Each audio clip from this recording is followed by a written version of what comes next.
This is the Hollywood Outsider, and welcome to our Dark Knight Trilogy spoiler cast. For the purposes of this Dark Knight Trilogy podcast, we have assumed if you're listening that you have seen all three films. So we will not revisit every plot detail and go over each film's plot extensively. If you've not seen them, there will be spoilers ahead, so from here on out, you have been warned. First, we will discuss some points of the first three films. Then we're going to discuss a few finer points about the series and Batman on film past, present, and future. So this one is all Batman, baby. My name is Aaron Peterson. I will be your host. With me today are my fellow host, Scott Clark. Hey, how you doing, Aaron? Good. Justin McCumber. I think we got some Batman out there, baby. And Brian Williams. Hey, how's it going? Super. Now, everybody has seen the film, obviously, or we wouldn't be sitting here, correct? Yes. Correct. We are going to do our spoiler-free review on the normal episode coming this Thursday, so look for that. But right now, we're kind of going to start with Batman Begins and just get into it. Is everybody okay with that? I'm good. Good place to start, right at the beginning. Okay. Well, Batman Begins, this was the first deep telling of Batman's origin story. How did this film fare in that regard? I liked it. Of course, these movies are such a departure from the comic books that I don't feel like it's even fair to try and make comparisons between the two. I think you have to treat these films completely on their own, as their own.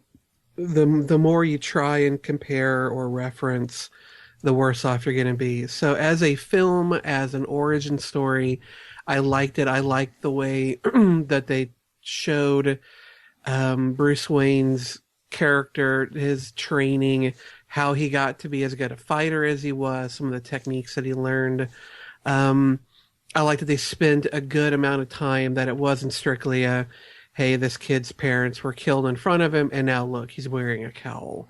But it went into the whole thing about why bats, how he found the cave, how he got training, and all those sorts of things. So I really enjoyed it. And seeing it again in the IMAX Batman trilogy that I went to, it had been a long time since I'd seen Batman Begins, and it was nice to rewatch all that and see it kind of happen again on that big screen. And I enjoyed it more than I remembered enjoying it before.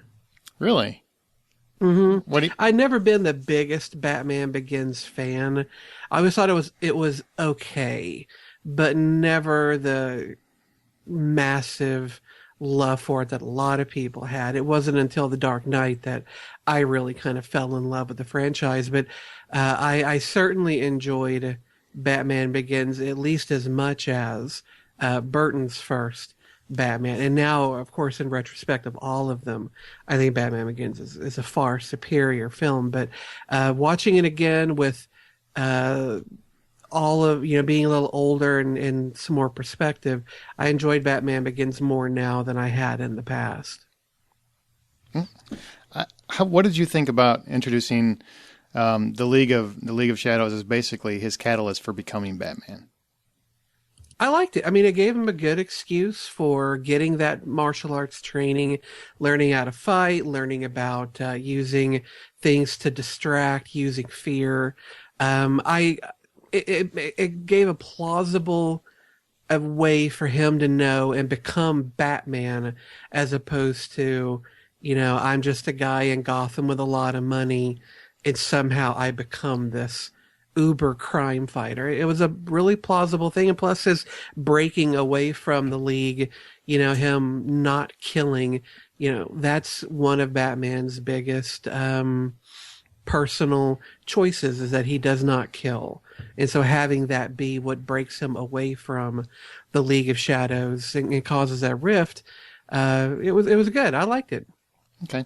Well, the real world feel of the franchise is really established here. I mean, that's where it all started. It was a notable detraction from the gothic views of Burton and the whatever the hell that was view of Joel Schumacher. So what about this made the series a lot more accessible to people? And this one's a big one for me because, as you guys know, I didn't spend a whole lot of time reading comics and that kind of thing, and I'm a big fan of comic book series that are grounded a little bit more in reality. So that's why the current Batman trilogy has really struck a chord with me, because the things that happen really feel like they could happen. So what specifically was accessible in this series? A lot of what Justin already said a while ago. It explains how he got trained. It explains how he got this villain, and a lot of the gadgets and that kind of thing, you can kind of connect with that a little bit more than something, say, a superpower like Spider-Man or X-Men with their mutant powers, that kind of thing.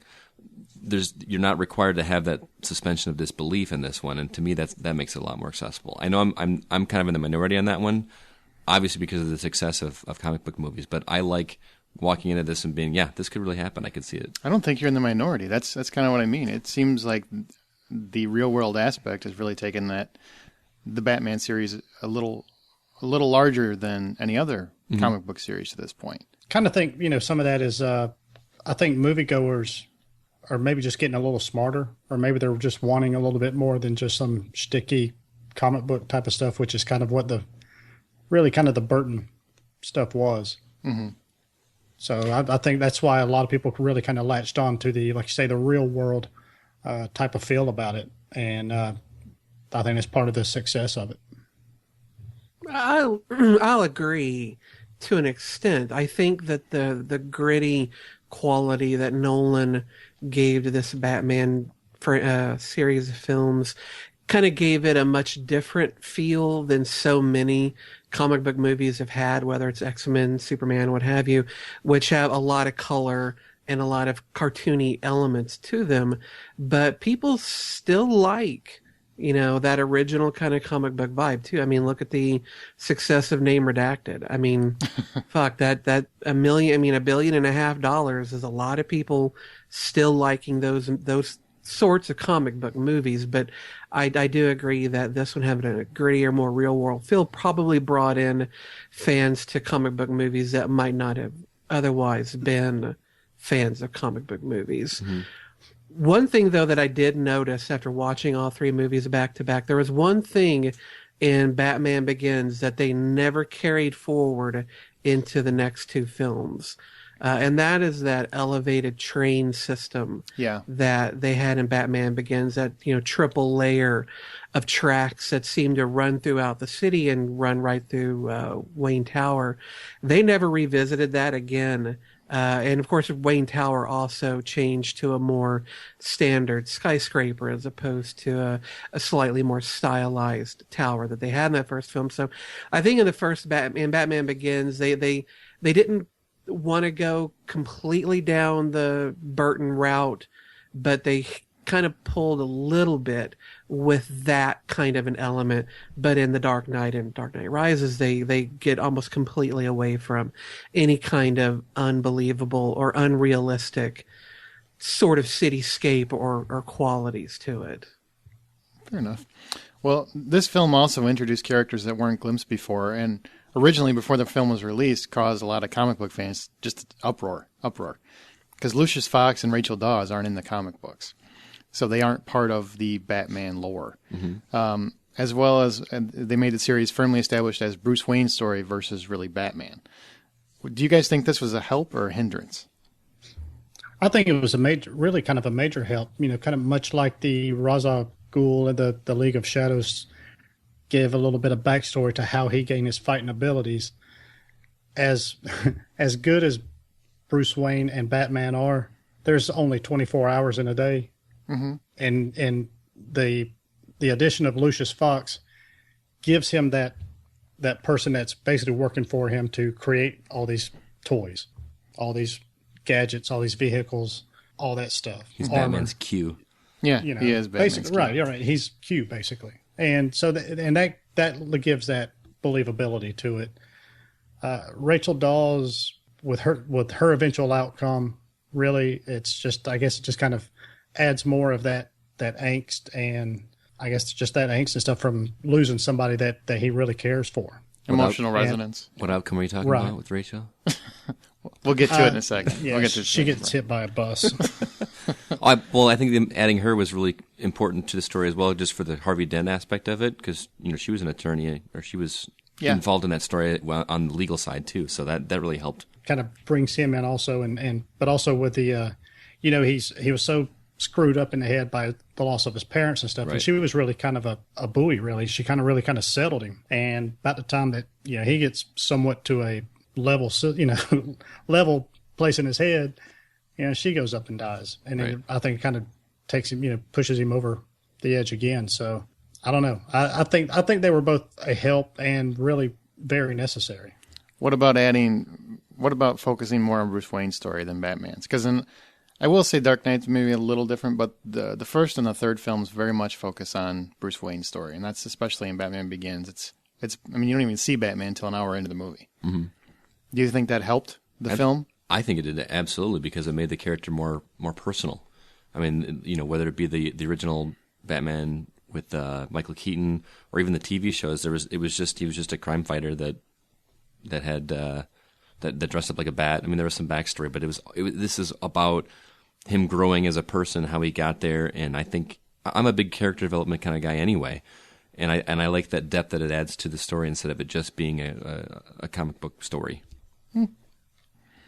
All right, let's move on to The Dark Knight. Now, that's obviously by a lot of people's views one of if not the best comic book film ever brought to the big screen. Now, it's subjective, so it's whatever you're into, but this time Christopher Nolan changed the tempo of the film. He made a crime thriller of the highest magnitude instead of a typical comic book flick.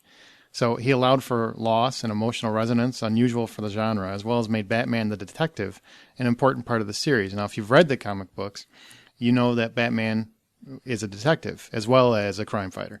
So that part has really been lost in previous iterations, in my opinion. Why did all of this, making it a crime thriller, making it more of a real action, almost mob story, I would say, why did this connect with audiences so much more than past iterations of the Bat? Well, it's hard to talk about The Dark Knight without talking about the Joker. And sadly, with the tragic loss of Heath Ledger, that's added to some of it. But I think that a lot of people adhere to that character or recognize that character a lot more than like I have never even heard of Ra's al Ghul from the first one until the movie or the video games or anything like that. So this was a character that everybody knew. This is somebody that people weren't expecting to see as the Joker. So I think that right there, the connection with the character they knew, was a help.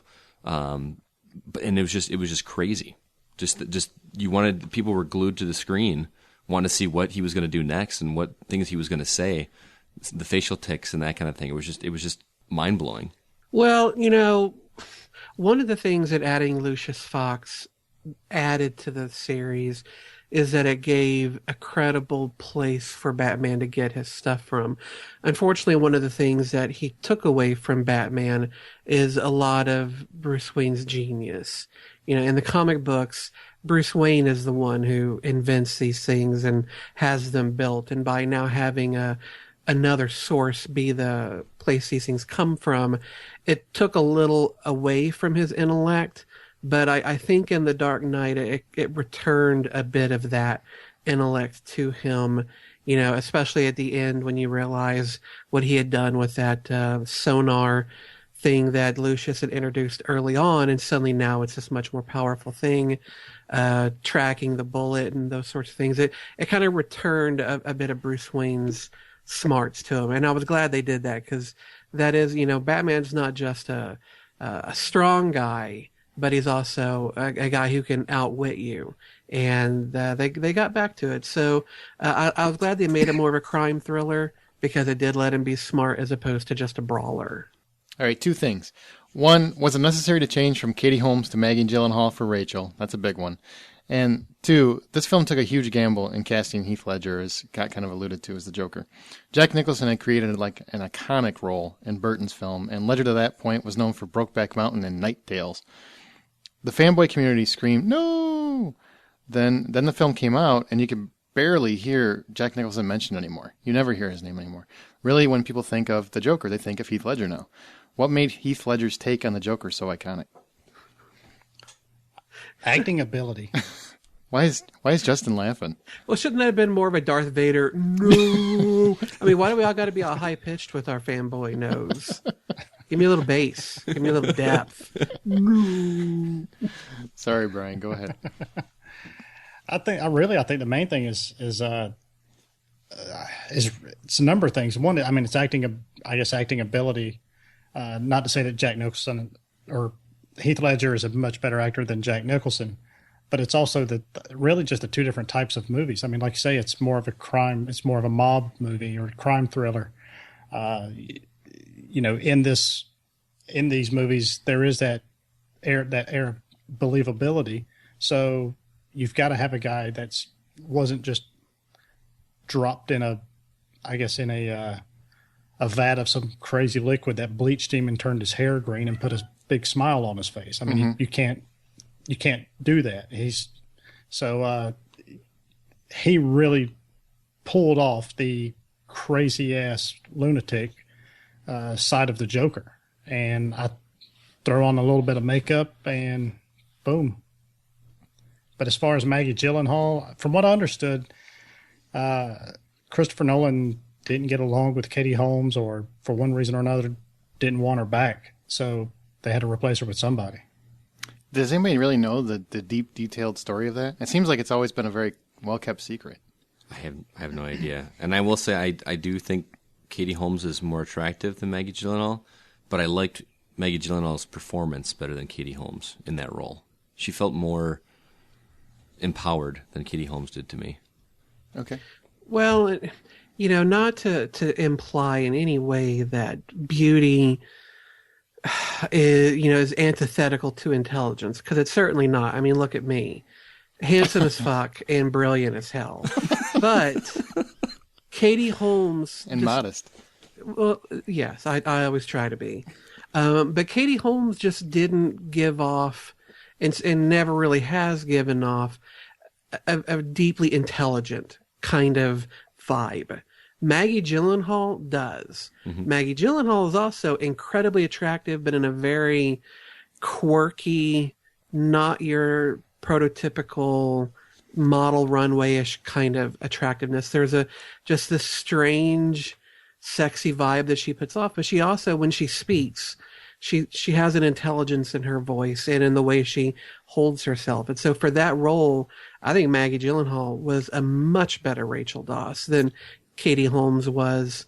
I don't know why they changed him out, but I'm glad they did. I never really cared for Katie Holmes. Maggie just, and like I'm on a first name basis with her, she just did a much better job. By the way, thank you for saying that, Justin, because I was watching Dark Knight with everybody here last week, and everyone was just talking about how ugly she was, and I'm like, she's not ugly. I don't find her ugly. She's not attractive. I'm sorry. No, she is. She is sexy. No. Yeah, she's good looking. It's in her own way, though. It's not your typical Hollywood hottie type of good looks. As far as that sounded like, I don't know if that came across as the compliment that it was intended to be, but it is. It was. But after rewatching The Dark Knight, it makes me so sad that Heath Ledger couldn't live to see the world embrace his performance the way that we have. Because after watching it again, and it's been a little while since I've seen this one as well, it's just a master class in how to be a psycho villain. I mean, he will have to go down as one of the greatest villains in cinematic history, because he's not just insane, but dangerously insane. That kind of psychotic, I don't give a flying F, I will do anything, I will stand in the middle of the road waiting to get run over just to fuck with this guy. And it's breathtakingly good. Mm-hmm. So good. And I mean, in the wake of that, how can you ever look at Jack Nicholson's caricature performance of the Joker and ever think that will ever measure up again to what Heath Ledger did? I mean, that Joker was fucking crazy. And I could believably see him defeating the Batman at some point, had the series ever gone on, because he's a man with nothing to lose and doesn't even consider having something to lose. He is all about his objective and all about chaos. Right. And that kind of opponent that you really can't outthink, because in order to outthink them, you have to understand them. When you can't understand this guy, brilliant, just brilliant. I think what was brilliant about his performance is what he brought to the character to make it his own. I've actually read a little bit on it. So the way he prepared for the role, he used to sit in his hotel room and watch like the most deepest, darkest, disturbing shit he could find to like get himself into character. or like the facial tics that he did with the character, like where he'd lick his lips and that kind of thing, was just brought such an eerie feeling to it. Or the way that he even spoke, just would articulate some of those words when he said he's not crazy. No, I'm not. Like that, just those little things just made him so creepy, and I echo what Justin said. The saddest part about his performance is that he was supposed to be a big part of the third movie, and obviously cannot. Mm-hmm. So that's kind of sad. And we'll discuss a little bit about how he was his character in relation to the third movie in a little bit. At the end of the film, Rachel is dead, killed by the Joker. Dent is driven insane and killed several people he felt responsible for Rachel's death, and Batman takes the rap for all of his crimes. At the time, this was a really ballsy ending. I mean, it's just not something that happened in a comic book movie. Why did this ending seem to click with moviegoers more so than most comic films' happy endings? Because most happy endings you can see coming. And most comic book films, we want our heroes to win. We want our heroes to succeed. They should always save the day. There should never be that choice between your girlfriend and a school bus full of children and one of them having to die. Our superhero should always find a way to outwit the villain, save both, and end the movie on a relatively up note. But in this film, Batman doesn't save the day. In this film, Batman is completely outwitted by the Joker. His girlfriend dies, or the woman he loves dies, and the man that he looked up to it becomes a villain because of his failure. And at the end of the film, the only thing he sees is that if he's going to save the city that he loves, he knows that he, as Batman, can't do it. Harvey Dent's memory has to do it. And so that's not an ending anybody could see coming, because the hero always wins. This time the hero didn't win, and that's ballsy, and it's a tough choice. But I'm glad that Nolan and them made that choice, because in the real world, good guys don't always win. Mm-hmm. But also, I mean, I think part of it, too, is I'm sure Nolan had this arc of what the story was supposed to be. I'm sure at the time, like you say, it involved Heath Ledger a little bit more in this last one, but. I mean, Empire Strikes Back ends on basically a down note. I was just going to say that, yeah. And that's one of the most revered Star Wars movies from, most, I guess, fanboys. But so there is something about not having a happy ending. And I think it's one of those, you like it every now and then type of things, but not all the time. Plus, it just made you want to see the third one that much more. I've never wanted to see the next movie in a series so badly as that ending shot of The Dark Knight. Like, it just, for how downer of a movie, how downer the atmosphere was, I still felt good almost when I walked out of the theater the first time. Like, wow, that was just really good, and I'm really looking forward to seeing what's going to happen with that whole story of Batman being the villain now. I kind of saw it opposite, actually. Really? At the end of it, I mean, obviously, they're going to make another one. They'll probably make 45 more eventually. But I really thought, you know what? If they never made another Batman movie, I loved this ending. I thought, as dark as it was, it totally suited the character, and it went a direction they've never gone in the movies before, because Batman's always been pretty light. Even in Batman Begins, he's not really horribly dark. Mm-hmm. Whereas in this movie, they basically make him someone to actually fear. And you could see how it would clean up the underworld, because finally criminals are afraid of him, because most criminals are onto his shtick, as the Joker reiterates several times, that we know you can't kill, and unless you're going to break your one rule, you don't scare us. And that kind of said, you know what, I'll break my rule. Even though he didn't break it, the world thinks he did. And I just liked that ending. I just thought it was a really interesting choice, and really ballsy for that character, for the studio to allow that, honestly. But, okay, now we're at The Dark Knight Rises. It just came out. We've all seen it, obviously, and we assume if you're listening, you have too. We're going to have our full-on review in our next episode. But basically, Batman, it's been 8 years. Bruce Wayne's retired. He's got some injuries from all the crap he was doing, dancing around before. And this film very much goes back to the root of who Bruce Wayne and who he is. It spends more time on Bruce and his story than Batman in this chapter. What do you guys think of this choice specifically by Nolan to focus more on Bruce Wayne? I personally didn't like it. Okay. I think at this point, you've spent it felt too much like the first movie. It felt almost like in a I guess a broad sense. It really kind of felt just like the first movie, and I just by the third movie, the movie is about Batman.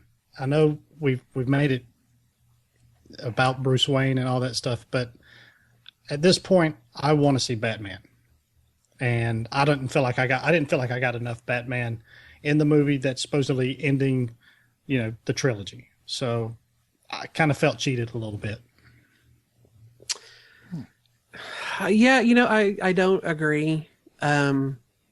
Personally, recently I read a book written by Tracy Hickman, who, if you guys, I don't know if you know, but he's written tons of books, Dragonlance, all sorts of fantasy books. But he recently came out with a book called Wayne of Gotham, and it's a book that does kind of what this film does. It's not about Batman. It's about Bruce Wayne, and the book is about Bruce Wayne's father and how their stories mingle in ways Bruce Wayne doesn't quite realize. And I had a lot of trouble with the book at first because I think we all go into these stories named Batman assuming that the story is going to be about Batman.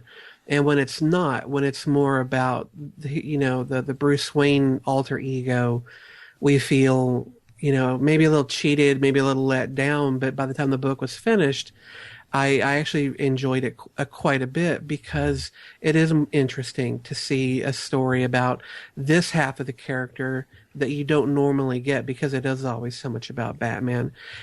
In this movie, the only thing that I wish they had showed was how he got so debilitated.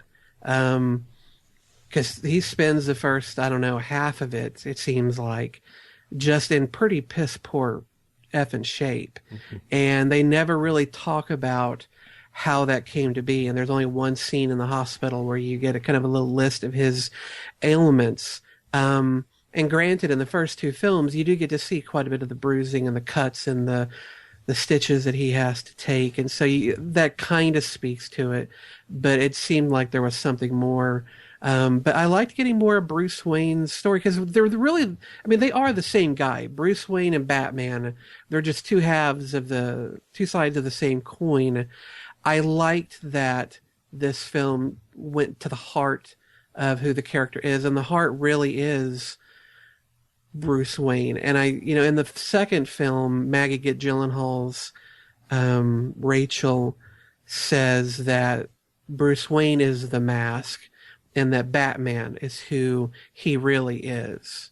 And in this film, it kind of turns that on its head and really showing that Batman is the mask. Batman is who he kind of wants to be because as Bruce Wayne, he doesn't maybe feel up to the challenge, up to the task.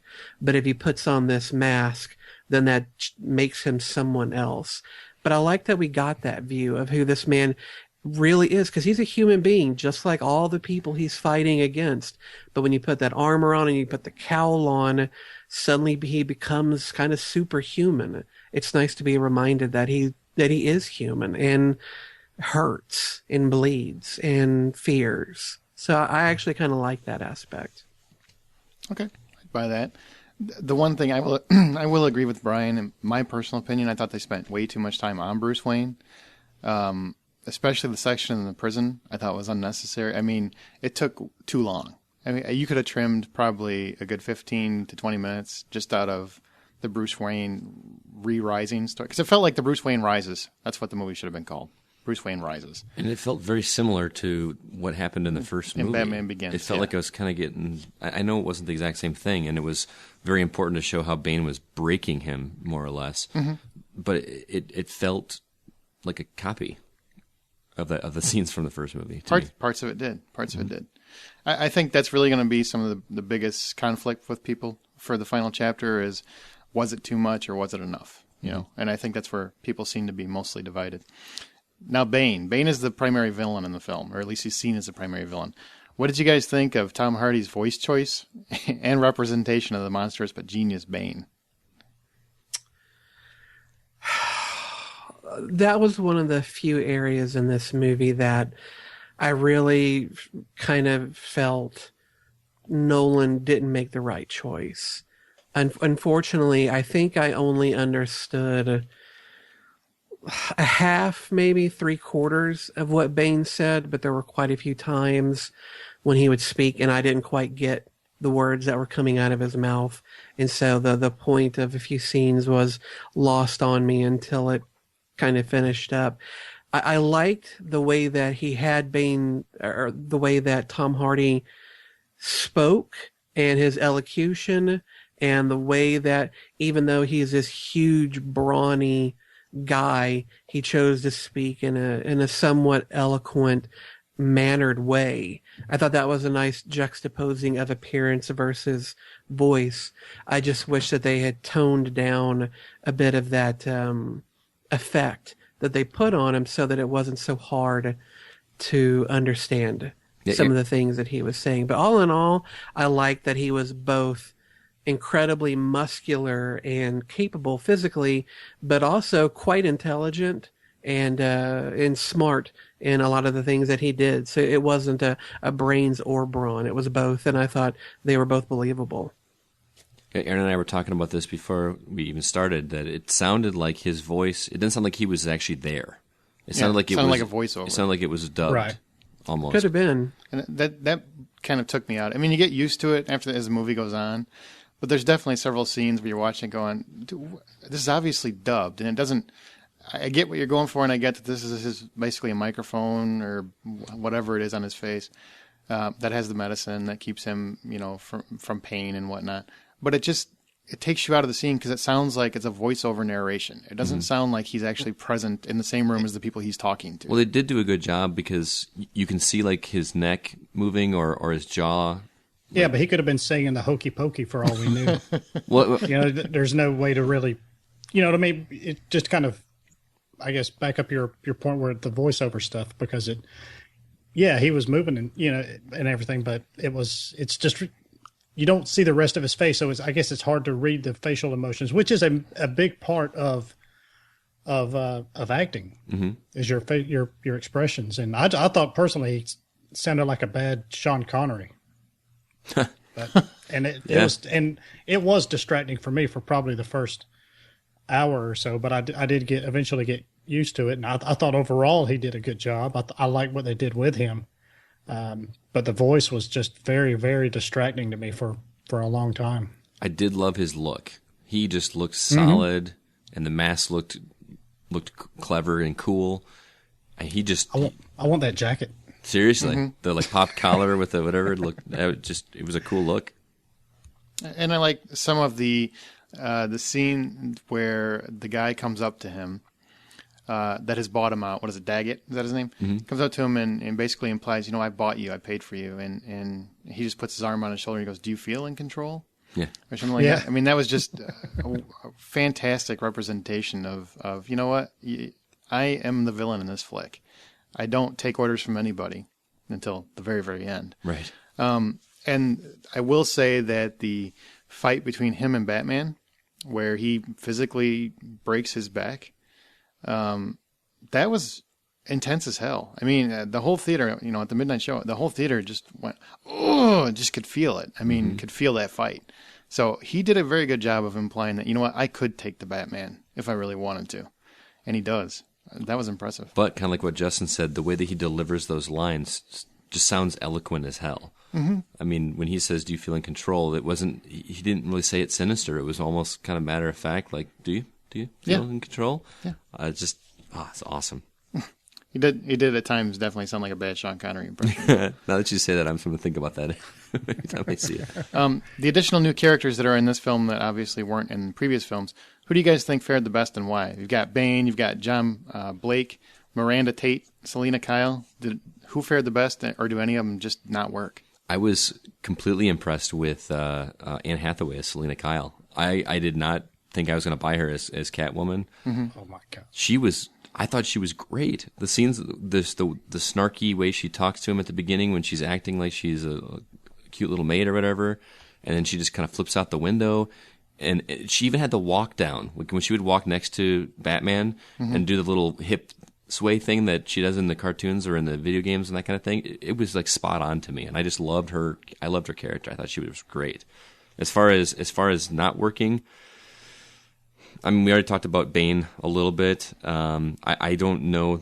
I'm not familiar with Miranda Tate from before this movie, but I like the character. I didn't see the twist coming with her story, but I think that John Blake's character was a little distracting for me. And I know why they put him in there, but there was a lot of scenes with him and the kids, the from the orphanage or whatever, that I didn't really understand why. That was super necessary. That felt like it was always showing why he became frustrated with being a police officer. Right. Yeah. Well, I also think that it served as a good mirror to Bruce Wayne. I mean, they have a conversation where, John Blake says that he met Bruce Wayne once and how he felt a certain connection to him because they were both orphans. Yet Bruce Wayne was also this incredibly wealthy, came from a well-to-do family, and so his status as an orphan was much different than John Blake's status as an orphan who lived in this communal home. So he didn't have the money, he didn't have all of the advantages that Bruce Wayne had. So it was this kind of warped mirror. We're alike in this way, yet we're so unalike in these other ways. And I think by showing him talking to the kids in the orphanage, that for me, what that did is that showed his path to becoming who he will be versus now here is Bruce Wayne's path on what he became. That's very deep. I, on the other hand, am about as shallow as a kiddie pool. But I personally thought Selena, I thought you could have cut, if you would have taken out Catwoman / Selena Kyle, you never would have missed her. I thought she was totally irrelevant. I thought she was a waste of time. She looked great in the outfit.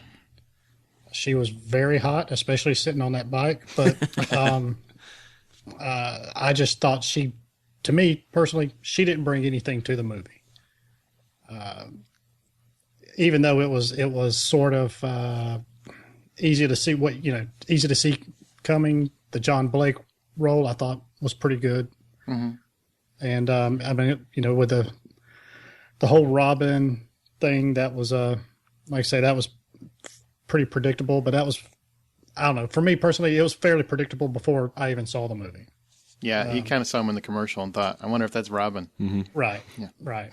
So, but I just personally didn't think Catwoman brought anything at all to that movie. So you could have taken her out of these new characters and not changed a thing. No, see, I completely disagree. I thought Selena Kyle was a fantastic addition to this cast. I liked that. I've always liked, though, the Batman Catwoman dynamic, this highly moral crime fighter in love with this, duplicitous criminal. I mean, it's one of those star-crossed lovers kinds of things that you find in so many stories throughout our history as a species. And with Batman and Catwoman, I've always loved it, no matter whether it was the comics or the cartoons or even in the video game. I loved seeing that dynamic. And so to have it brought to Nolan's trilogy, I thought was really fun. I liked her, her more low class kind of character opposed to the Bruce Wayne, haughty money and those two worlds clashing. And I liked that. Yeah, but do you think, do you think there was enough of that already though, with the low class or the less, Rachel Dawes she didn't come from the amount of money that Bruce Wayne did. You've got the John Blake role that comes from more meager means. Now you've got her. Is it kind of overdone though?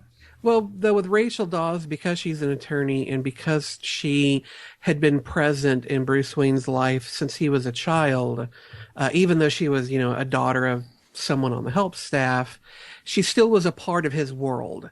Even if she wasn't a wealthy part of it, she was still an element of his well-to-do-ness. Whereas this was a completely new character that was now kind of juxtaposed against him. But what I liked about what she brought to the film is that she brought a criminal element that changed and became better because of Bruce Wayne and because of Batman and because of what Batman represented. He brought out the best in her, and were it not for her, he would not have survived that end fight between Batman and Bane. He would have lost. Bane would have killed him right there in that, that huge building that they were in. Bane would have killed him, but because she showed up, saved his ass, and she was better because of him, and that's what I thought she added to the film. I just thought she was more like Lucy to Batman's Charlie Brown. Well, I will, because I haven't weighed in yet, I will say that I thought Catwoman was a nice addition. I thought Anne Hathaway did a good job. I do think they were way too heavy-handed with the political overtones this time out. Mm-hmm. I mean, you can't see it any other way. I mean, Nolan's point was Occupy Gotham. Yes, exactly. The whole thing was just totally Occupy Gotham. I do think they were a little heavy-handed with it, so they could have trimmed that out quite a bit. But I did like Catwoman. I thought Anne Hathaway did a good job. She didn't take away from me in terms of that respect. I, on the other hand, did not like that part of the ending, the one you're talking about, where she shot Bane, because I thought that was kind of a... I do like that she came back, and obviously she changed her mind. I mean, everybody saw that coming. I don't think anybody was really shocked by that. It's just, I would have rather... The big bad, the guy that broke Batman, I just rather Batman would have been the one that takes him out, I guess. That's a personal choice. It's not anything against Catwoman, though. It's more that I wish they would have gone that route instead of having... Right, the villain knocks down the hero down to his lowest depths. You want the hero to rise up and get redemption, so to speak. But and I thought Miranda Tate actually was a nice addition. That was actually a twist that I did not see coming. Me either. So I was actually kind of surprised by that. Anytime I don't see a twist coming and it actually works in the movie, I'm happy with it. Mm-hmm. And it did seem to work in the movie, except for the fact I don't understand why she slept with the guy that killed her dad. But, whatever. She needs love too. You know what I mean? John Blake. It is Christian Bale. I mean, yeah, it is. He's a good-looking guy. Good-looking guy, although he did look a little old in this flick. I mean, his eyes are getting a little sunken. You know what I mean? He was looking a little mechanic-y at the beginning. He was. John Blake, I really liked that character, even though that's the character I went into the movie going, why does he need to be here? Mm-hmm. I thought he was probably in too much of the movie. They could have probably cut out about 15 minutes of his screen time, but I really liked his arc. There are two large plot questions many fans have had this far. I searched all over the internet trying to find what the most consistent ones were, and these were the two that kept coming up. Why on earth would Alfred leave Bruce in such a time of need? And why was there zero mention of the Joker throughout the entire film? Both of these were choices by Nolan. The first was to set up the eventual ending of the series, and the second was out of respect for Ledger and his family. He didn't want to mention the Joker at all throughout the entire film. What did you think of these choices? Well, as far as Ledger, I'm fine with that. To me that's overall, I think it's a good call. Just basically stay away from it. Don't even go down there and create any speculation and all that kind of stuff. Just keep it out of it. As far as Alfred, I mean, I don't know. I really didn't see the big deal. I just kind of just looked at it as part of the story. I mean, he sets it up at the beginning when he talks about his little fan when he tells Bruce that he was gone for years, and he always had this fantasy when he went on vacation that he would look at in a cafe and see him sitting there. I mean, that right there should have told you they were going to refer to that in some way later on in the movie. Well, that scene right there, basically, as soon as that scene was over, I leaned over and said, well, I know he's going to appear dead at the end and he's going to show up at the cafe. Right. I mean, you can call it pretty much just by that scene. Exactly. So, yeah, I mean, as far as, I don't know. To me, that he had to leave at some point in some fashion. He's always said throughout all the movies he's tired. He's already seen his parents die. He's seen too many of them die. He doesn't want to watch Bruce Wayne die. So I think all that just kind of comes to a head, and that's why he finally leaves. But he cries a lot. He was fired. Yeah, that's okay. I think that's the part where formality. That's the part that's causing a lot of fanboy reaction too. I thought that was such a weak storytelling point. I thought the story itself was actually pretty interesting throughout the film, but that story point between how they've been together their entire lives, he's raised him, Bruce looks to him as a father figure, if not his own father, and this simple event is basically what says, you know what, I'm done with you, get out. I don't buy that. The movie, I've seen it twice now. I actually went and saw it again. I still do not buy that scene or that story at all, not even a little. As someone who has a very bad relationship with his own father, I can completely see where Bruce Wayne would come from. Because my father and I do not have a good relationship, and from people on the outside, it may seem like stupid reasons why we don't, but we don't, and there are some pretty hurt feelings involved. If I had the ability to fire my dad, I might have. No, but what I'm saying is they had a fantastic relationship up to that one point, that one incident that he did to try to serve him pain. And he's just like, and you think we're going to walk away and shake hands? It seemed like forced storytelling. Like, we need to get Alfred out the door so we can set up the ending to this flick, but we need a really easy reason. And it just seems lazy. Just seems very lazy to me. But Alfred lied.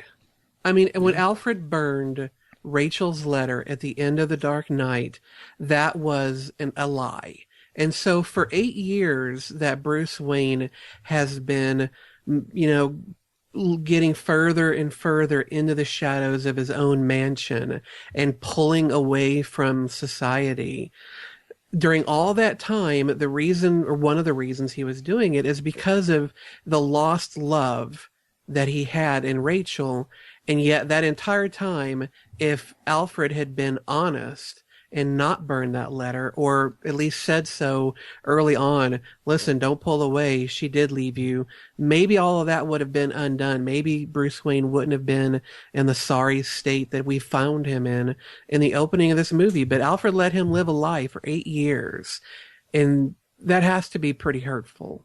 I mean, you would take that pretty hard. I'll give you a fair argument. I don't agree with you, but it's a fair argument. All right.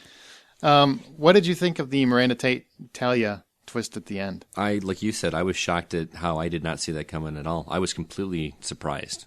And stabbed the Batman. Yeah, I was like, whoa. It was really clever how they did that, because you were watching the flashback of the child crawling out, and you didn't even realize that it was a little girl instead of a little boy, because it was kind of, androgynous. I thought that was really clever. I still like the idea of Bane being the main bad guy, though, for some reason. Well, he really was. I mean, he really was. And I guess it worked. Basically, if you think about it, it's really Bruce Wayne's fault. The whole city fell into chaos. The entire city's being assumed was really all his fault. Yeah. If you think about it. Yeah, I didn't see that twist coming either. Which is interesting, because I had heard early on that Talia al Ghul was probably going to play a part in this film, yet somehow I completely let that information slip my brain. And it wasn't until near the end of it that I kind of turned to my brother, because she said something or did something, and I turned to my brother and said, I bet this is the girl who's playing Talia al Ghul, because it hit me, and then seconds later she makes the revelation. So, yeah, it was a good twist. I didn't, other than having that information months ago, I would not have seen it coming.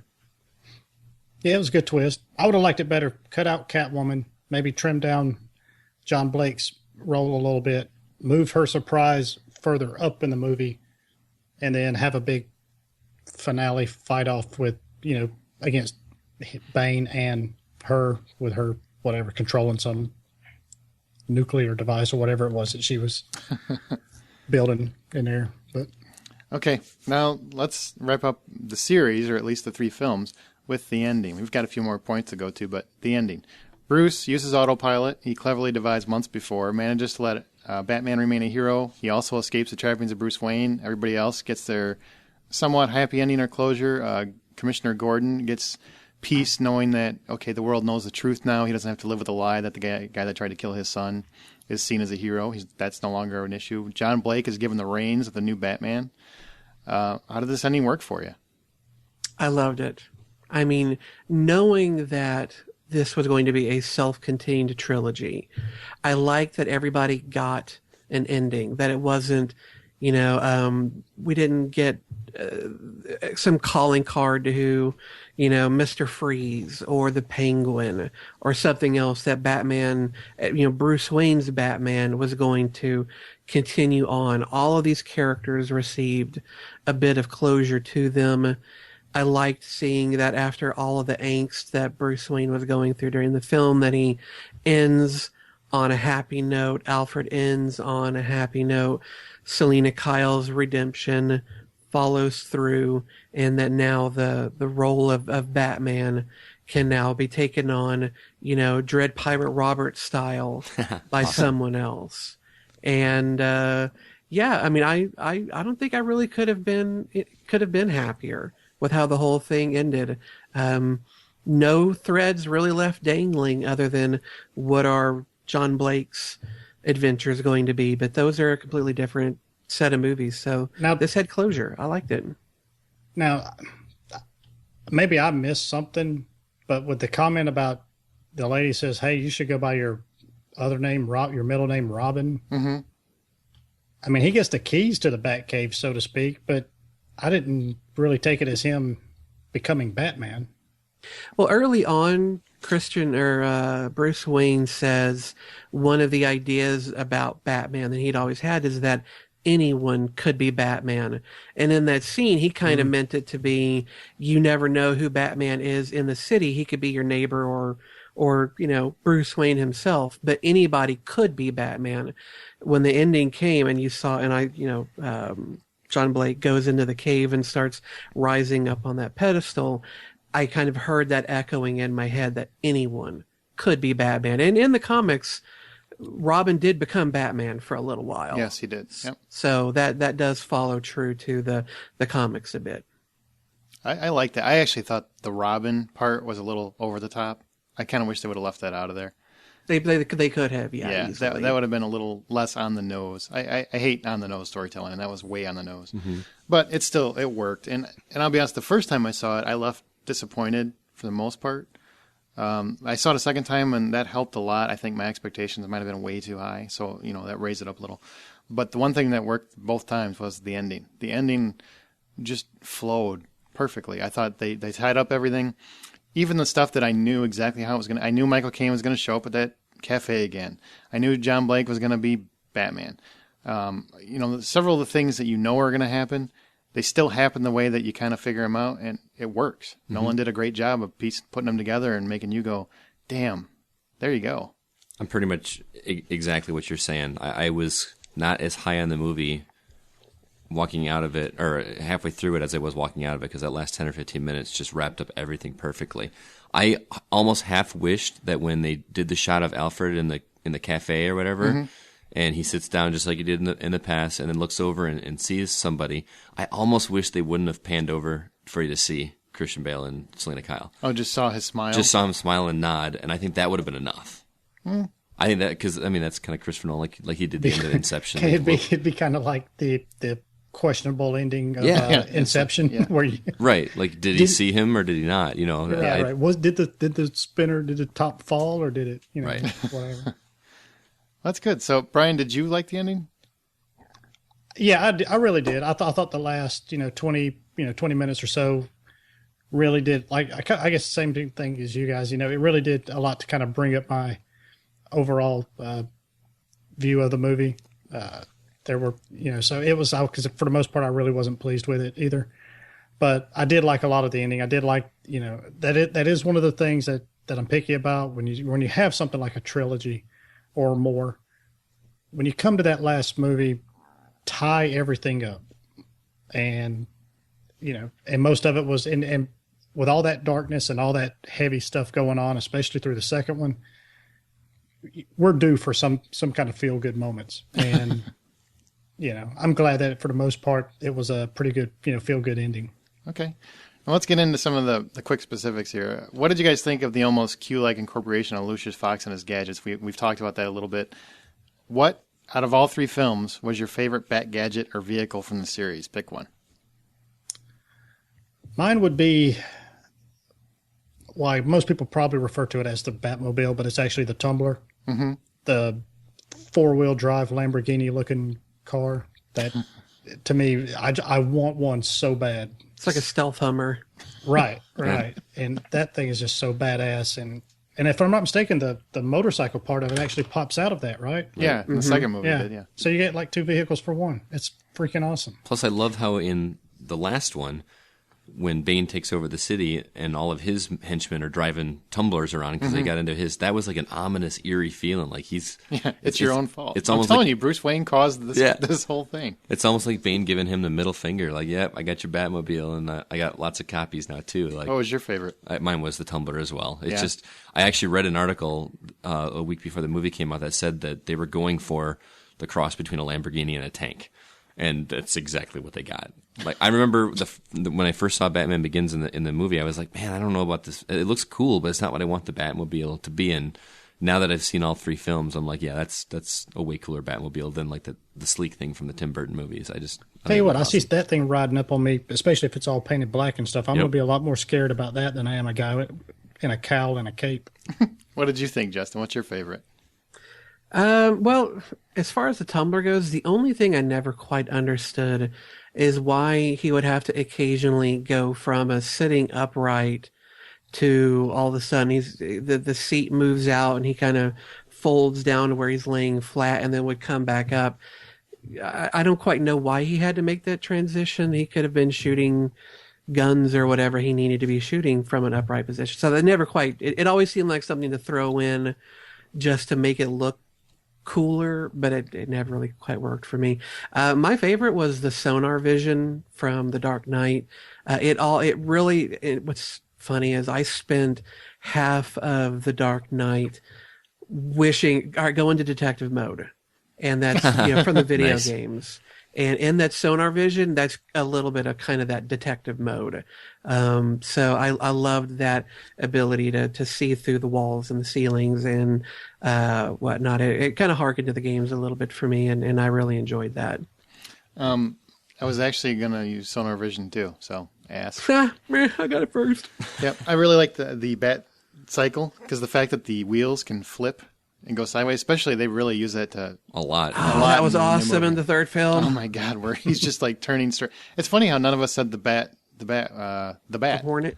the thing that flies around. 'Cause Right. I really didn't like it. I didn't either. I liked it. It looked cool, but I don't know about the prop being underneath. That just seems not I advantageous. just thought they enough. used it too much. Yeah. They just used it too much. Yeah. Well, but he can't really get around, though, in the Batmobile, because like you guys have already said, Bane already had several. And I think just to have a black version of that really wouldn't have given Batman the mobility that he needed. I actually loved that Hornet, the Bat. I thought it looked fantastic. I'm so glad it wasn't the plane that we've seen in the past films, that it had more, again, of that believable kind of hovercraft type look to it. I thought it looked great, and I loved the usage of it, but it was such a new thing, it didn't occur to me to really say that one as opposed to the sonar, which was, I don't know, cooler. The sonar to me was the most cool thing in the old trilogy, just because it represented Batman to me, and it was really the most Batman thing I thought in the whole series, because it was the one that, like Justin alluded to earlier, Bruce Wayne developed. I mean, he really came up with that idea, and the fact that he used it to find out exactly what was going on and where Joker was. The whole thing about it was just perfectly Batman. All I thought about was Cerebro from the X-Men. That's all I kept thinking about. Plus, you had the whole moral aspect mixed in with that too. Yeah, Kind of it's Lucius very Fox. immoral, and I liked it. All right, now we're going to talk about what our favorite moment from the trilogy is. Just one, so we can't do like 16. Pick one moment that's your favorite from the entire trilogy. Scott, you get to go first. Mine's real easy. It's the first real introduction of the Joker in the Dark Knight, when he actually introduces himself to the mob. That whole scene with him, it just sums him up perfectly, I think. You've got the disappearing pencil trick. You've got him with the little crazy trigger where he's attaching the bombs to himself and that kind of thing. And he does. You're seeing the full facial expressions right there. That whole scene to me just, all right, we're in for a ride now. And I love that scene. Justin? Probably it would have to be the scene of the Joker breaking into Bruce's penthouse apartment, scaring all the guests, latching on to Rachel Dawes, and then Batman coming in and start kicking his ass. And, of course, the whole thing ending with Rachel getting thrown out a window and Batman saving her. You get so many great characters, so many great little moments, and a very tense and dramatic scene. And you're going to love me. Mm-hmm. Mine was that exact moment.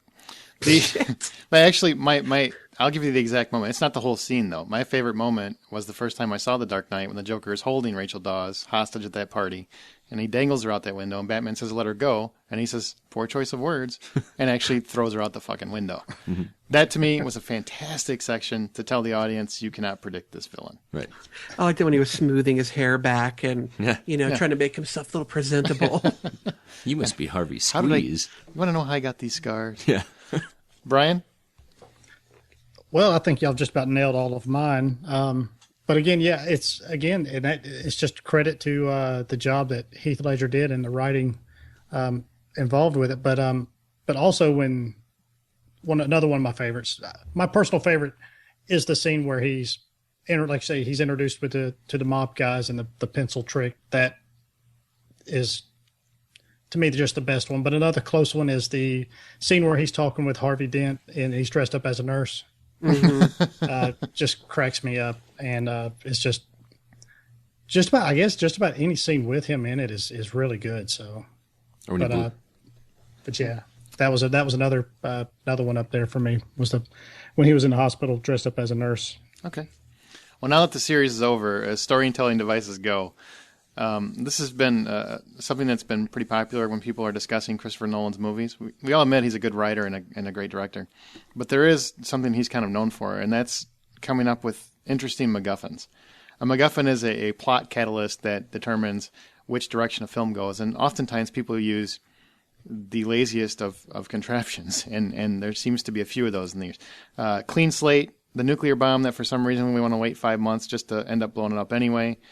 Dent's descent into murderous madness. Some people saw that as ridiculously fast. Whatever that water and the steam thing was in that first movie. What did you guys think of the famous MacGuffins Nolan threw out there? Well, I actually had forgotten how long they said that nuclear core would take to become unstable enough to explode. And so I kept thinking, how is Bruce Wayne going to get healthy enough to escape this prison in the amount of time it's going to take for this thing to go off? Because usually in movies or TV shows, those things are going to go off in a matter of hours, maybe days. But I'd forgotten that it was months. And so you get to see the city kind of go through a couple of seasons. And, unfortunately, I think they kind of had to make it last that long, because they had, they felt like they had to have the scene of Bruce Wayne getting his back, fixed, Mr. Miyagi style, in the prison, and giving him time to, strengthen up and get out. But it never really seemed like it was that loud of a ticking clock. Dent's descent into murderous madness, though, I always thought was a little fast. And unfortunately, because he does die at the end of the movie, it ultimately felt a little hollow. I felt like they kind of did it just so they could have one extra bad guy to add to the mix. But I still like that much better than the steam at the end of the first film. I mean, yes, this chemical has to be vaporized in order for it to become breathable to the populace and turn them crazy. So you put it in the water, you vaporize the water, boom, there's your aerosol, people go crazy. All right, yeah, that makes sense. What doesn't make sense is the fact that you can stand right next to it where, the human body is 75% water, something like that. You could stand right next to it and you're not boiled at all. Yeah. Meanwhile, manhole covers are flying into the air with the force of this thing. So that made absolutely no sense. But of all of them, I think I liked Dent's a little better, but I think a lot of that's just because of Aaron Eckhart's performance. Yeah. I would agree with that. The nuclear bomb was a big thing for me because I'm watching the movie, and I've seen it twice now. Both times I'm just sitting there. There's a fucking timer on it. I hate when they do that in movies because why would there need to be a timer on it? Especially for a meltdown. And especially with the core is melting down, but they know exactly to the minute when it's. Come on, man. Yeah. That's just crap. They made it work in terms of the story, but if you really stop and think about it, it stops making any kind of sense whatsoever. And the fact that we're going to take the city hostage, and we're going to wait 5 months, but then we're just going to blow it up anyway. Basically, we're just giving Batman enough time to heal, get out of this fucking dungeon, and come kick our asses. That's the only reason I could see for doing that. Well, though, Bane did say that his plan was to first cause the citizens of Gotham to become, eating each other, turn them into chaos, and then destroy the city. So his plan had always been to first turn Gotham on itself before he blew it up. Turning Gotham on itself does take a little bit of time. Well, so that does kind of explain it a little bit. Don't get me wrong. I get it's a comic book movie, so I let a lot slip. I will say this is the most comic book of the three. It's definitely the most comic booky of the three movies. I think the first two were much more ingrained in realism than this one was. But just that and the clean slate thing. Clean slate was just made me laugh. I'm like, well, that's convenient. She's going to find a program that's going to wipe away her entire. That would be very handy. Yeah. Be very, very handy. Okay, now that we've talked about all three films ad nauseum and we've gone over some of the details, how do you rate the three films in the series from favorite to least favorite and why? Brian? Yeah, favorite would be The Dark Knight, and that's mainly just overall it lots of action. The acting was phenomenal, especially as we've more than mentioned as far as Heath Ledger, Aaron Eckhart, all that stuff. It just felt the second one, my second favorite would probably be the first one, even though it was a little bit slower, but you did have to kind of build up that backstory. And to me, my least favorite is this last one. Overall, for the most part, I'm not very high on it. I'm in the minority with this because a lot of people are raving about it, but I guess maybe I just wanted to like it a lot more, but I just couldn't. I just didn't really care for it too much. Justin? Yeah, I mean, The Dark Knight, I don't know how anybody could not pick that one as their favorite, and it's entirely because of Heath Ledger. Everybody involved in the film does a good job, but Heath Ledger took the Joker and turned that into an iconic role. So based purely on him, that film is the best. I actually think The Dark Knight Rises is now my second favorite. I love Selena Kyle. I liked their interactions. I liked Bane quite a bit, even though I couldn't understand some of what he said. I liked the sort of threat that he represented, and I liked that it brought the League of Shadows and Ra's al Ghul's story back around. It kind of felt like it was completing the circle opened by the first film. And then Batman Begins as the least favorite. It's still a fun film and an entertaining film, but amongst these three, it's the lesser of them. Scotty? I'm with Brian. The Dark Knight is my favorite, followed by Batman Begins, and then Dark Knight Rises. I like Dark Knight Rises a little bit more than he did, but it's my least favorite of the three. I'm going to have to triple that echo. I picked Dark Knight, honestly. I think it's probably my favorite. It's really tied with Spider-Man. It's my favorite comic book movie. Mm-hmm.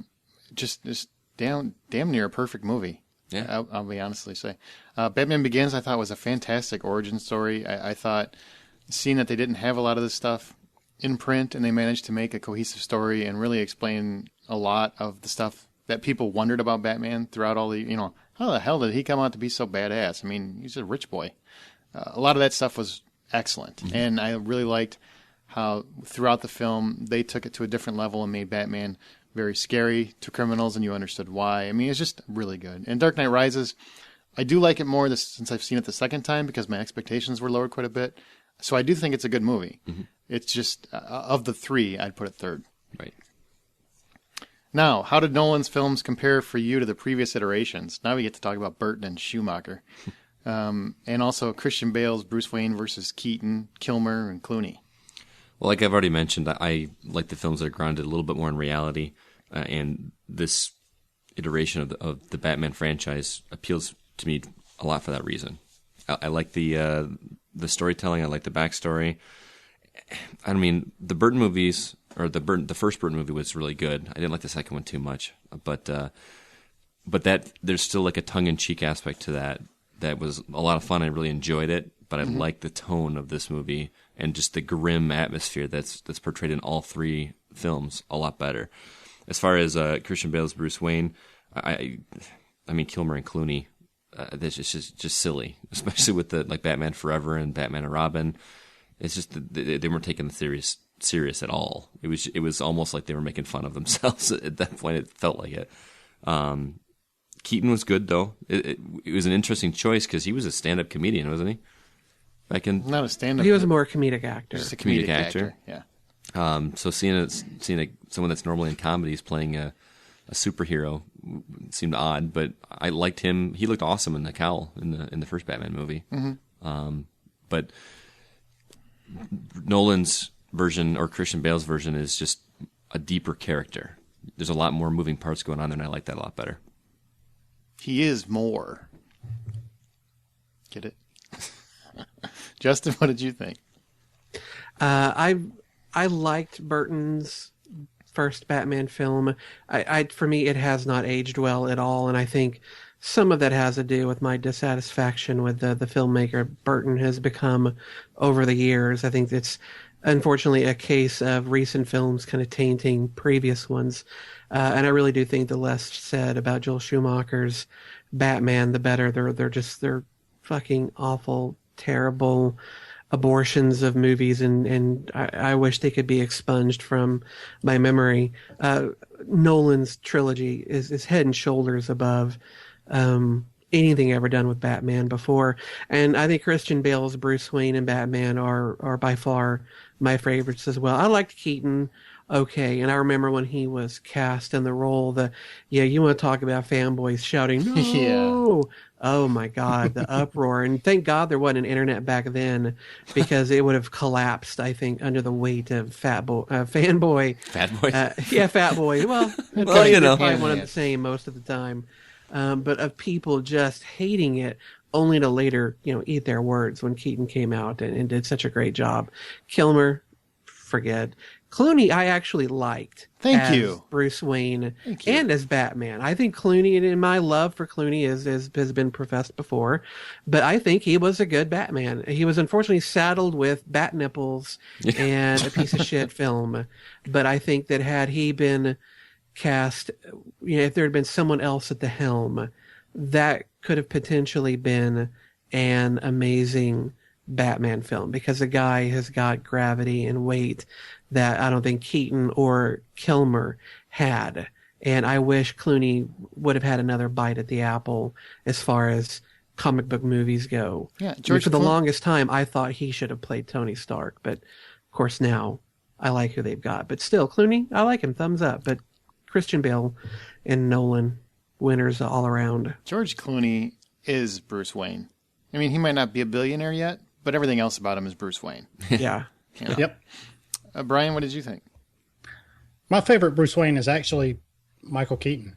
Really? To me, that is what made him a good Batman back then. Obviously, it's right now you're comparing, Christopher Nolan versus Tim Burton's is just, to me, it's just apples and oranges. There really isn't any comparison. But I liked Michael Keaton, his kind of snarky, sarcastic, a little bit of sarcasm stuff there. I just thought it was great, and I like it better than Christian Bale. He was more fun. Yeah, thought I was going to be the only one on this one, but I agree. I like Clooney also. I would in a way, I want to kind of, he's right there with Christian Bale. I might even give him an edge up on him, on Christian Bale's Bruce Wayne, but I agree. Clooney was a good Batman and Bruce Wayne, just in a bad movie. Mm-hmm. And so, yeah. But yeah, Keaton's my choice for Bruce Wayne. Well, I love Christopher Nolan's version. I think he's done a remarkable job. Even though I don't think it's perfect, he's done a remarkable job making Batman more than just a comic book hero, which is more than I can say for most comic book franchises.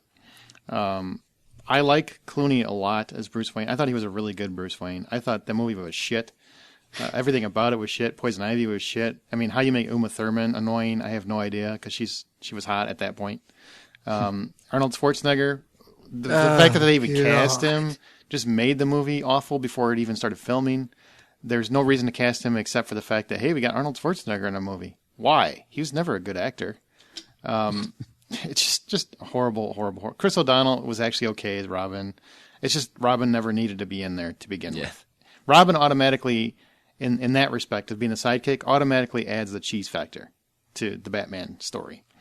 I really never liked Michael Keaton. I mean, I thought he was okay.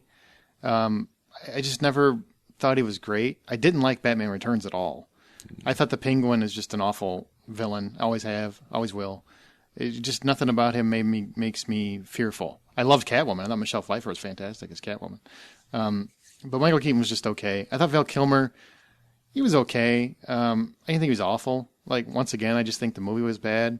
The fact that Joel Schumacher apparently just wanted big names. He didn't really care about acting talent. Jim Carrey, maybe he's funny and rubbery face, but he's not a good Riddler. Tommy Lee Jones. I liked his Riddler. Silly man. The Tommy Lee Jones was actually, he was okay as Two-Face, way over the top, but for that movie it seemed to work. But Batman and Robin was just an awful movie. George Clooney, I feel horrible for the guy because that was his one shot as a superhero. He'll probably never get another. I don't think he'll ever want to take another shot because that turned out so awful. But he was charming. I mean, that's the one thing that Bruce Wayne is supposed to be, is charming. He's supposed to be, whether it's his face or not, when people see him in a crowd, they want to hang out with him. They want to be friends with him. And that's what you got from Clooney's Bruce Wayne. So I couldn't stand Schumacher's version. I wish they should just get rid of him. Just wipe them off the slate. Pretend they never existed. The franchise. Now here's a big question for you real super fanboys. Could the franchise now be taken into a greater DC universe? I mean, obviously with the Avengers, Marvel has made that accomplishment. Could this now happen? Justice League, Superman versus Batman, whatever. You know, we haven't mentioned it yet, and probably will in next week's episode. But after seeing the teaser for Superman, Man of Steel, I could actually see them bringing this Batman into a larger superhero universe if they start it as though Superman's start or his introduction into the world, onto the world stage, happens right around the end of the Dark Knight Rises. I think that they've established enough wonky technology that they could. It wouldn't be as far-fetched as it might have been in the first two films. I think that the way that from the teaser of Superman, it has a very gritty kind of look to it that really does harken to the Batman films. It doesn't look like it's got that high gloss sheen that the Richard Donner and Bryan Singer films had. And so I think it actually could, but would have to be handled very delicately. But I would be curious to see them try it. I don't know if they will, but I would be curious to see them try it. No. No, it's I just don't think this is done. This franchise in particular, these three movies, maybe if you were to Bale's done, Nolan's done, I don't really see it happening. I think if you're going to do an Avengers-esque Justice League movie, you've got to just find another way to work Batman in there. Unless you cast Joseph Gordon-Levitt as him, and then just, again, kind of like this third movie, just fast forward 5 or 6 years and work out a way that he runs into Superman. But, maybe they could do that. Maybe they could finally make a Superman versus Batman movie, which later propels it into a Justice League movie. But I think it's this, as far as this mythology, it's done. It's over. There's no spinning it into something bigger. I couldn't agree more. I mean, we were talking a little earlier about how Nolan has made this version of Batman its own thing. Even though it's based on a comic book, it's separate from the comic book series. They've done enough with the story to make it its own thing. I just hope they leave it lie as it is. Even with the ending, which we're going to talk to in a bit, I just hope they just kind of walk away from it and leave it as it is. I kind of agree. I think if you're going to go and do a Justice League movie, which I'm sure DC is thinking about at this point, they almost have to be. Yeah. But they also need Superman to work. They need Man of Steel to work. Yep. The trailer is promising, but you guys know, Superman is not as relevant as he has been in the years past. And he's a character that's kind of gone by the wayside and hasn't been treated as well as say, Batman has currently. I think they would have to revamp Batman completely, whether they go with Joseph Gordon-Levitt or another direction completely, whatever it is, they're going to have to start over to do that. And they're going to have to start doing kind of like what Marvel did, where there's tags at the end of whatever DC movies they end up doing that allude to this bigger universe. I think they have to start there. Because I don't see any other way to do it, to be honest. We'll ask you guys. Go on. No, go ahead. I'm probably opening old wounds here with this, but I can't sit here quietly. But the DC characters, your main core, Superman, Batman, Wonder Woman, even others like the Flash, Green Lantern, all are more instantly recognizable than anybody from the Avengers was. The Avengers had to give those movies as backstories. I think that is the way that, as far as formulas go, that's the way that should be done. Monetarily speaking, I'm sure the studios like that idea also. It just creates more revenue. But if they don't, they have to do something different than what the Avengers did, because they're going to be constantly, compared to them. So that being said, if they were to start out with a Justice League movie and then go kind of do the opposite, where they do the movie then the spinoffs, Justice League, I think, is in a better position to do that than the Avengers was. But that's just me. I completely agree. Yeah. Actually, I think they could do that. I think that Batman and Superman and Wonder Woman are characters that our culture is more instantly familiar with. And you show a flash card to somebody of say Wonder Woman or Green Lantern or Flash, they know who it is. They may not know all the backstory of them, but they know who they are. I think, the Incredible Hulk is probably the exception, but as far as Iron Man or Thor or Ant-Man or really any of those characters, maybe Captain America might have some of that recognition too, but I think if they were to actually do a big Justice League movie as though all of these characters had existed for a while and just boom, it's a team, and then they break it off, that could actually work. But my question though is, do you think that they're going to try, and it seems like they're doing it a bit with Man of Steel, are they going to try and continue that muted palette, kind of gritty sort of film and style in their future DC movies? Or do you think that they're going to probably step away from that and take a little bit of Marvel's cue and bring color back and light and some cartooniness back into it? I honestly think the only success DC has had in recent years has been the dark, gritty feel of the Batman movies. I mean, Green Lantern tried for that colorful, vibrant approach, and look what happened. Mm-hmm. Superman Returns, while we can all bicker back and forth on how well it was received, it didn't do as well as they wanted it to do. it ultimately did not. And that was a very colorful, vibrant film. So I think they're probably, from what I saw from that trailer for Man of Steel, it looks like they're sticking with Nolan's version of it. And he's producing it, which means that they have faith in his involvement in their properties. It looks so good. It does look good. I mean, it doesn't... Even if it's just a teaser, it says, oh, God, my geekwood is growing. I will be honest, I really think they have to take a certain change in route in past for Superman, because I think the Christopher Reeve films of the past are of the past. I don't think they'd work. They obviously haven't worked. Superman Returns did not work for a lot of people. I personally liked the movie, but a lot of people did not. So I think they're going to have to go a darker route. I don't know how you make him realistic. I was just going to... I mean, because he flies and shit. I mean, that's not normal. He's from another planet, for starters. Yeah. Well, it doesn't have to be realistic. It can just be, less golly gee, shiny. He's Superman is at heart a tragic character. Here's a guy that has nearly the powers of a god, yet... and looks human, yet really can't be one of us. He's among us, but he's not one of us. And he never will be one of us. And he's, dedicated his life to protecting us, yet he'll never be one of us. And to me, that makes him kind of tragic.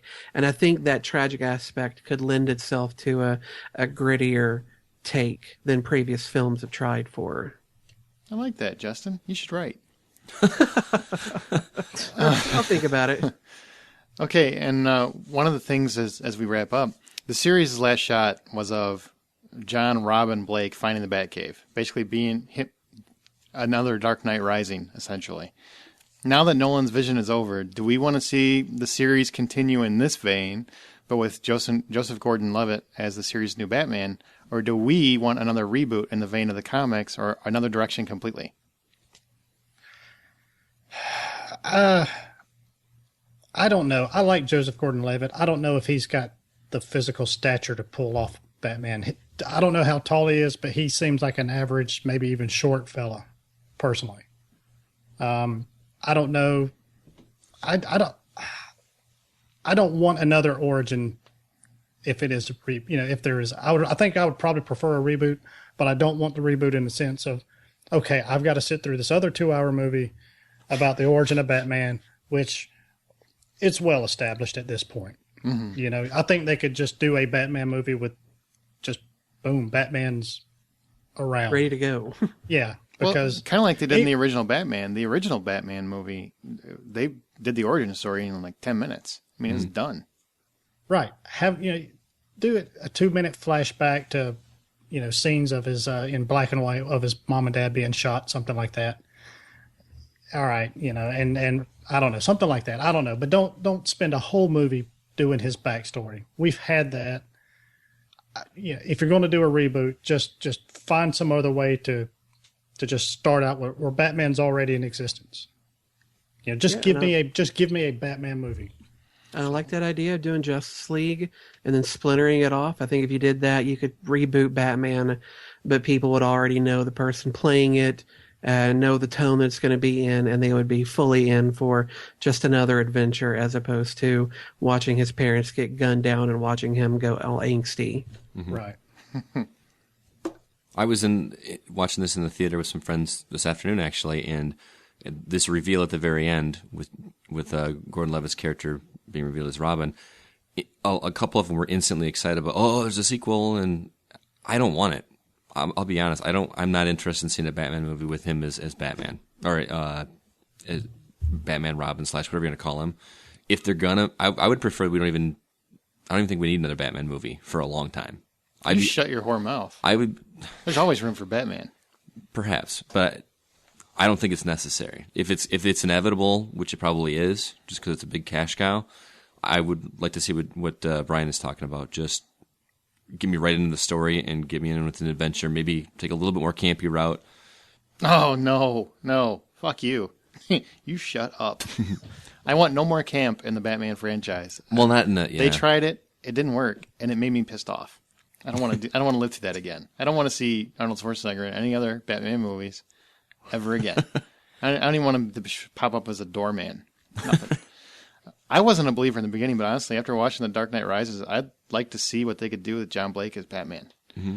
I think, if anything, just to give us a buffer before they reboot it, because they're going to reboot it. Warner Brothers is already talking about it, what they're going to do. I think make another movie, maybe lower the production budget, see how it does. If it works well, make a series of them. If it doesn't work well, reboot it, like Justin and Brian are talking about, without the huge origin story. Mm-hmm. Give this character a chance so we have something that's the same but new. And I think you keep it in the same kind of world. Personally, I think this is the only comic book series that stays grounded like this, and I find it refreshing every few years when one of these comes out. It's nice to have that world because we've got Iron Man and Captain America and Thor and all these other characters that are Spider-Man that are just colorful and vibrant and everything's happy and joyous. It's nice to have this one series of comic book films that is different. Mm-hmm. Does that make sense to you guys? Yeah. It does, but how many more villains does Batman have in his rogues gallery that lend themselves to a realistic kind of portrayal? I mean, maybe the Penguin, because his powers aren't... does he even have powers? How many? I mean, we can't do the Croc. Clayface. Right, you can't do Clayface. Who do you bring in? Mr. Freeze. Can the Riddler. You could redo the Riddler. You could do that pretty easily. That's true. The Riddler. Yeah. Okay. All right. You just kind of turned me around a little bit. Yeah. I mean, that would be a good one. Although you kind of get to that edge of campiness a little bit, though. So you got to be careful how it's done. But you're right. I mean, and speaking of villains, and I really thought Cillian or Cillian, however it is, Murphy's Scarecrow was just horribly wasted. Oh, and see, I loved that little cameo. I saw it more as a cameo, which made the briefness of that character being on screen make sense. I thought it was really funny and well done. I mean, I also took it as a cameo, and it was good to see him in it. But I kind of wanted to see more of him throughout the movies, not just this one specifically. But I see what you're saying. I just thought he was a good. I know he was kind of a transitional villain at the beginning, but if you're going to, I don't know. I just feel like, well, if you just left him out, fine. I would have been fine with that. But you tease me with him a little bit. It's just, you bring him in and just and then sweep him away, and that's it. But thought that was a little bit of a waste. But okay, two more things before we wrap up. One is an email from Sue S. She's a big listener of ours, a big fan of ours. So she sent in. Big fan of Brian's. Big fan of Brian's, yeah. Hey, Sue, how you doing, sweetheart? But she sent in some of her thoughts on Batman, so I thought I'd chime in. She says, Hathaway held her own, I thought. She can do Slinky. Hardy had the build. The Rock or any big, light-footed guy would have done it just as well. Bane's voice, meh. I thought there was too much heavy score. Zimmer went so hard on this one. And it made Bane difficult to understand. Felt like I might have missed an important detail or two because of that issue. Closed captioning on the Blu-ray will take care of that, though. Caught a couple plot hole problems too quickly solved. Wayne's broken back, for example. He's a superhero, not super-powered, after all. But that vertebrae was sticking out. Come on. Selina being so lucky to be chosen to take dinner to Wayne. Alfred is too on point to allow that shit. The whole clean slate fingerprint storyline felt tacked on. Matthew Modine was tacked on as well, as was Wayne and Miranda getting it on. And what was the point of driving that fucking bomb around? Why not just hide it in the sewers? I guess I could go on, but why not just love the trilogy for what it is? Good fun, a distraction, a way to spend some time with the more noble and courageous us. But hey, I went with the little boy, with her little boy, I assume, in costume. His eyes like pies, his grin silly. Who could go in expecting to not suspend disbelief, have fun, and go with the flow? Crabby old nitpickers, that's who. So you know who you are. Brian. Brian. Little Brian. So thanks for that, Sue. Thanks for your thoughts. One last thing before we wrap up is we wanted to talk about the score. I can't believe we didn't mention it before, but... And by that you mean the music. Yes, the music. The music. What did you think I meant? The score in the football game that blew up? No, the score of what we give it. Oh, no. We'll get that. You'll get that in the normal podcast. Hey, well, speaking of those football players, y'all did recognize that they were actual Pittsburgh Steelers. Yeah, there, hell right? yeah, I did. Heinz Ward, baby. Yep. Ben Roethlisberger. I didn't see. Was he there, Ben Roethlisberger? He was. Well, yeah, he was one of the sideline when it panned from the left to right. he was one of the first guys that showed it. But he was on the edge, so if he didn't, he was like boom, he was right there and he was gone. But yeah, there was a handful of them. Yeah, and like I say, Heinz Ward was the guy running, and so. Yeah, I knew Heinz Ward, but I didn't see Rapersberger. Yeah, the film loses a couple points for that, but whatever. Loses Fucking Steelers. For having Steelers. Oh, Yeah, it would have been better with like a Packer player, but that's beside the point. Cowboy. The Hans Zimmer score. The score has gone 3 films now. It has definitely been amped up, and I think it was perfected in The Dark Knight, but it definitely has a good effect in this one as well. I do think it's a little more booming in the third movie than it was in the other ones. What did you guys think? I think the fact that the way it plays out and the way how it introduces Batman and how the music tells the story, I thought was phenomenal in these films. Mm-hmm. And I hate to use that word because it just seems like you're going for too much exaggeration, but I honestly think these are some of the best scores of any films I've heard. I agree. My only issue was in this film there was portions of it where the music was louder than some of the dialogue, and I think it might have just been the theater I was in. Yeah, I think that's what Sue was alluding to. Yeah. So, but it's outside of that, it's great, phenomenal. It's funny though. I don't really remember the score much from this film as opposed to The Dark Knight. The score Zimmer wrote for The Dark Knight really is one of the best film scores I've ever heard, much less a comic book based film's score. And when I write, I quite often listen to the score for The Dark Knight and Inception as well. But The Dark Knight's got those great violin strains for the Joker. Phenomenal music, but I don't actually recall any particular moments in the movie that the score was present in my brain. I think maybe after the first 2 films and some of the repeated motifs, it kind of just started blending into the background a bit for me. Brian, any thoughts? Yeah, it was good. I love when Brian weighs in. I don't give a shit. They're certainly better than Elfman's scores. Yes. Yeah, I agree. Yeah, but there is a certain brooding tone to these scores that are very good, and you're right. The second one, the Dark Knight, it definitely kind of stood out to me a little bit more than the others, but overall they're all very good. All right, guys. Well, that is our Dark Knight trilogy spoiler cast. Let's wrap her up. Scotty, any last words before we depart? No. Anything you want to say on Batman before we end it? I had one quick thing that just a silly gripe with the movie that I thought was kind of funny. Okay. We're talking about MacGuffins or whatever. Mm-hmm. There was a scene where he's parking the bat wing. What he just called it the bat. The right? bat, right? Yeah. And he's walking through the cave and he takes off his cowl and he's walking through the mist or whatever. No black makeup on his face.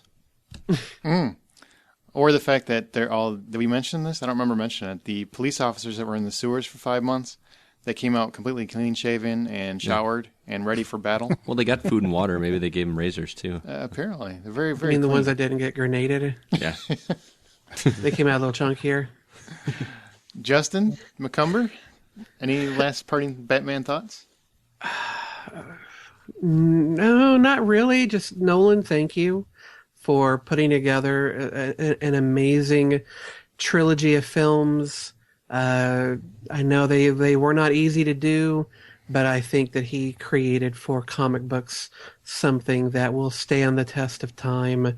Amazing films, and I appreciate all the hard work that went into them. And just one little last rest in peace to Heath Ledger once again.